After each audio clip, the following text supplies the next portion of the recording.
વચનામૃત કાર્યાણીનું 5મું અવતાર ધૈર્યાના પ્રયોજનનું તારીખ 4/11/1820 શનિવાર.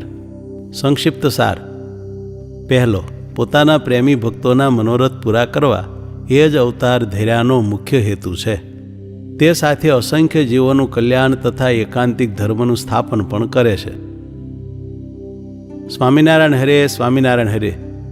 સંવત 1877ના આસોવદી 14ને દિવસ સ્વામી શ્રી સહજાનંદજી મહારાજ ગામ શ્રી કારિયાણી મધ્યે વસ્તા ખાચરના દરબારમાં ઉત્તરાદય દ્વાર ઓરડાની ઓસરીએ છપર પલંગ ઉપર વિરાજમાન હતા અને સર્વ શ્વેત વસ્ત્ર ધારણ કર્યા હતા અને પોતાના મુખારવિંદની આગળ મુનિ તથા દેશ દેશના હરિભક્તની સભા ભરાઈને બેઠી હતી. પછી શ્રીજી મહારાજ બોલ્યા છે, અમે એક પ્રશ્ન પૂછીએ છીએ. પછી મુનિ બોલ્યા છે, પૂછો મહારાજ.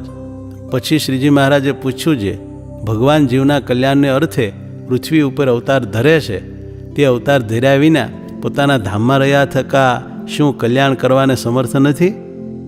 અને કલ્યાણ તો ભગવાન જેમ ધારે તેમ કરે, ત્યારે અવતાર ધર્યાનું શું પ્રયોજન છે?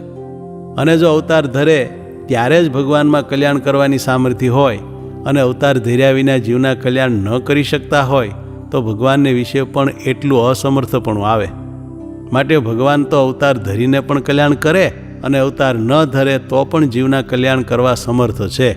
માટે એવા જે ભગવાન, તેને અવતાર ધર્યાનું શું પ્રયોજન છે એ પ્રશ્ન છે. પછી મોટા મોટા સંત હતા, તેમણે જેની જેવી બુદ્ધિ તેણે તેવો ઉત્તર કર્યો, પણ શ્રીજી મહારાજના પ્રશ્નનું કોઈથી સમાધાન ન થયું અને શ્રીજી મહારાજે આશંકા કરી તે સર્વેના ઉત્તર ખોટા થઈ ગયા. પછી મુનિ સર્વે હાથ જોડીને બોલ્યા છે, હે મહારાજ, એ પ્રશ્નનો ઉત્તર તો તમે જ કરો તો થાય.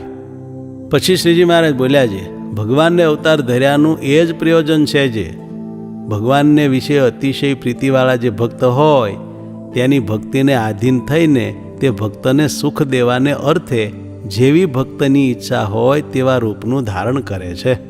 પછી જેવા જેવા પોતાના ભક્તના મનોરથ હોય તે સર્વે પૂરા કરે છે.